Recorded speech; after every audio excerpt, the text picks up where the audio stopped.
আজান দেওয়ার সময় কখনো ভুলেও এই 5টি কাজ করবেন না। যদি করেন তাহলে আপনার জীবনটা বিপদের মধ্যে কেটে যাবে, তাহলে আপনার জীবনটা ধ্বংস হয়ে যাবে। আল্লাহ পাক বড় বড় কিছু বিপদের মধ্যে আপনাকে ফালাইয়া দিবে। আপনি এত অবহেলা করার তো কিছু নাই। মুয়াজ্জিন যখন আজান দিচ্ছে, সে তো তার নিজের ঘরের দিকে ডাকছে না, সে ডাকছে তার রবের দিকে, সে ডাকছে আপনার রবের ঘরের দিকে।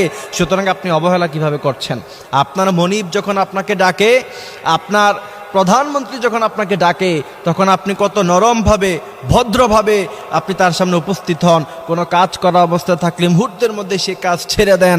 আর বিশ্বনবী বলছেন, রব্বুল আলামিন তোমাকে ডাকছে, মুয়াজ্জিন তোমাকে ডাকছে, হাইয়া আলাস সালাহ, নামাজের দিকে আসো। ওই সময় আপনি অবহেলা করছেন, তাহলে বোঝা যায় আপনি যদি ওই সময় অবহেলা করেন। আজান চলাকালীন অবস্থায় বাংলাদেশের মানুষেরা এটাকে এত বেশি অবহেলা করে, এটা যে কোনো আমল, এটাকে আমলই মনে করে না। সুতরাং প্রথম নাম্বার, আজান দেওয়ার সময় আমরা অনেক সময় দেখা গেছে যে আড্ডায় লিপ্ত থাকি, কথাবার্তায় লিপ্ত থাকি, আমরা অনেক সময় বিভিন্ন কাজে লিপ্ত থাকি।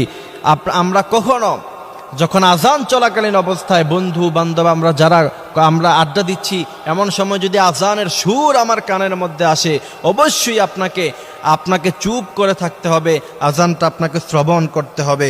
দ্বিতীয় নাম্বার হচ্ছে, আজান চলাকালীন অবস্থায় বিশ্বাস করেন কখনো কোনোদিন গুনাহের কোনো কাজ করবেন না।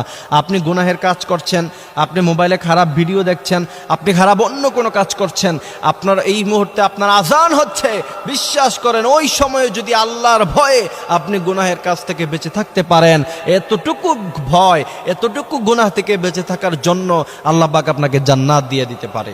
সুবহানাল্লাহি ওয়া বিহামদিহি সুবহানাল্লাহিল আযীম।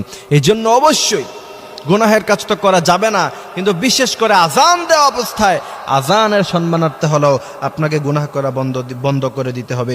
তৃতীয় নাম্বার হচ্ছে, আজান চলাকালীন অবস্থায় আপনি টিভি দেখতেছেন, আজান চলাকালীন অবস্থায় নাচ গান হচ্ছে, আপনি কোন নাচ গান বন্ধ করলেন না।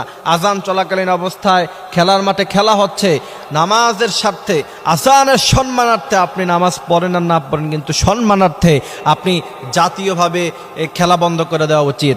তারপরে আজানের সময় বিভিন্ন প্রোগ্রাম বন্ধ করে দেওয়া উচিত আজানের সম্মানার্থে। চতুর্থ নাম্বার হচ্ছে, আজানের জবাব আপনাকে দিতে হবে। আপনি যদি পুরা মহল্লা থেকে যদি কেউ আজানের জবাব না দেয়, তাহলে পুরা মহল্লার সমস্ত মানুষদেরকে বিপদে পড়তে হবে। এজন্য এমনও তো হতে পারে যে আপনার পুরা মহল্লার কেউ আজানের জবাব দেয় নাই। সুতরাং অবশ্যই প্রত্যেককে আজানের জবাব দিতে হবে। আর পঞ্চম নাম্বার হচ্ছে, আজানের সময় সালাম বিনিময়, আজানের সময় কৌশল বিনিময়, এইসব কোনো কিছুর প্রয়োজন নাই।